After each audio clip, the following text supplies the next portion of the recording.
It looks like with all these cars coming out, two of them that we're interested in, the Corvette Zr1 and the Mustang GTD, well, we may have some overlapping going on here. And I'm not some guy made of money. I'm a regular guy just like all of you. So we have an interesting dilemma here at hand. I was accepted for the Mustang GTD, and I'm about to really have the chance to show you guys what the fastest Corvette and fastest Mustang are capable of. Because the only way to get the Mustang is if you get accepted. Also, with the Corvette, we have such a good back history with buying Corvettes. I think the odds of getting a ZR1 are pretty high. Well, if they both come in at the same exact time, I have a decision I gotta make. The decision is, do I get the Corvette or do I get the Mustang? Because I can't afford to swing both. I know with Ford, they stated online with the reveal of the Mustang GTD, it's going to be a $300,000+ Ford Mustang. Well, we don't know how much money the Corvette ZR1 is going to be, but it's safe to assume that it's going to be a pricey Corvette. My Corvette Z06 was $186,000.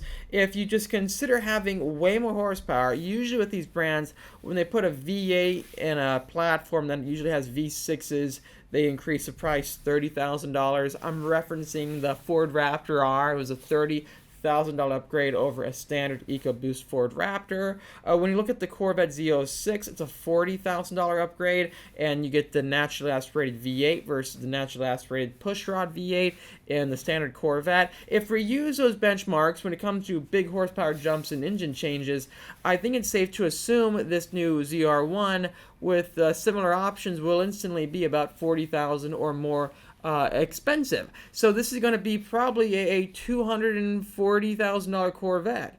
Maxed out with the same options, right? Because if my car is 180 and you add 40 grand on that with the same options of carbon wheels and a carbon side mirror, this and that, cool interior, it's gonna be almost a $250,000 car, especially when you put in all the sales fees, right, and other fees you got to pay here. That would mean that the cars are not too far off, right? Maybe the Mustang will be 80 grand more out the door. I'm not sure, but the problem is if both land at the same exact time, which one do I get? Which one would you rather see here in the channel? The Ford, like the GT500 right there on the back wall, or do you want to see another Corvette here in the channel? I'm very curious to know what you guys have to say. Or should I just get one versus the other right now and postpone the other one at least until something cooler comes out? I don't know. I do have one feeling. I would like to keep one of these vehicles long term. I really do. I'm trying to expand the Speed Phenom collection. We're doing that right now with the McLaren 750S, the last of the all ICE McLarens. We've proven that vehicle is a total race car. It really is a total race car. It's been flawless too. It hasn't had the issues that the hybrid cars have been having. Not only that, I've been seeing a lot of the hybrid cars, they just haven't been doing well. I know Ferrari canceled production for the SF90s. Those are fading away.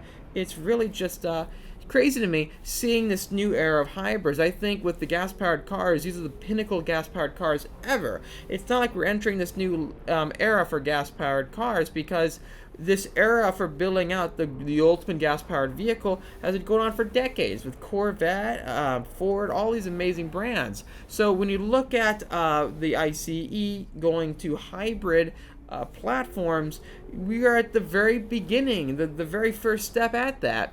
So the technology, the integration is nowhere near what gas-powered dedicated cars are at. That's why I think these gas-powered cars, like the Corvette ZR1, like the Mustang GTD, are going to be cool cars in the future to collect and keep, because there's always going to be that audience that wants the best of the end of a generation.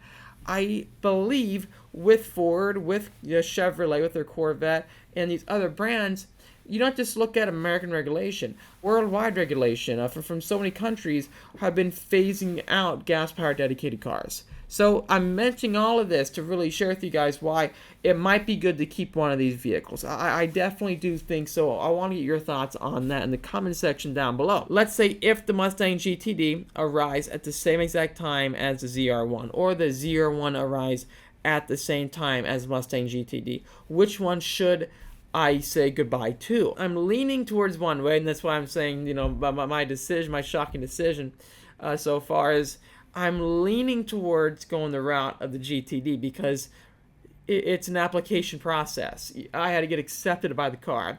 We have such a good back history behind us with everything Mustang. I really learned to be a good track driver with Mustangs. I love them. There's one right there on my right, and then the left of this video. There's also a Ford GT from when we were inside the Ford GT Mark IV $2 million Ultimate Edition of the Ford GTs right there. But the YouTube plaque, the YouTube award for the channel being as popular as it is, I don't know. Just the GTD seems so exciting to me.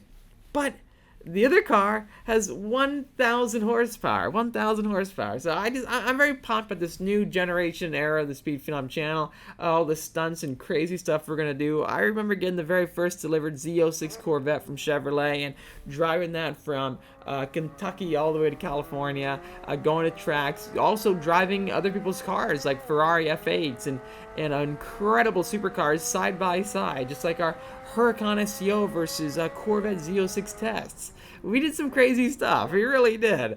Which one would you rather see, and how soon? I'm very eager to find this out. I'm very eager. So please let me know in the comment section down below. Also, are you in a similar situation?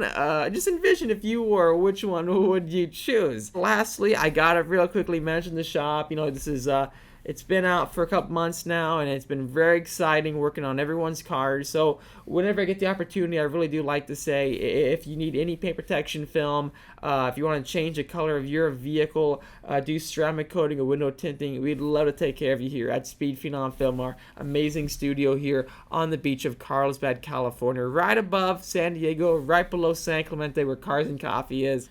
This is absolutely critical for going to the racetrack. Stay tuned for more content on why that is. If you're interested, please give us a ring at 760-496-8607. Also, email support at speedphenomfilm.com for a quote. 10% sale is going on right now. There is one pathway.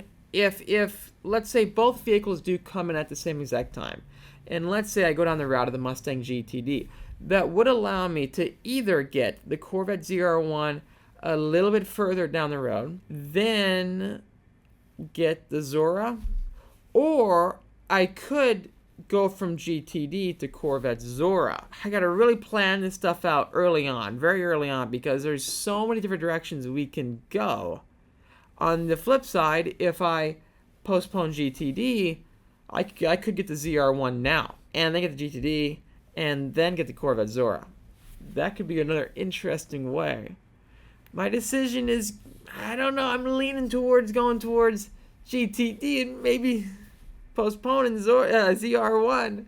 But I want to know your thoughts on that. I will keep you guys up to date on everything going on. Please check out our Instagram at speed_phenom for more with everything going on with these new cars coming out. I can't wait to show you guys what they can do. That's what we do best here on the channel. If you enjoyed watching this video, please hit the like button. It really helps me out. And subscribe for much more great content coming out your way. While you do that, hit the notification bell so you're up to date with all the new videos coming out. I'll see you in the next one.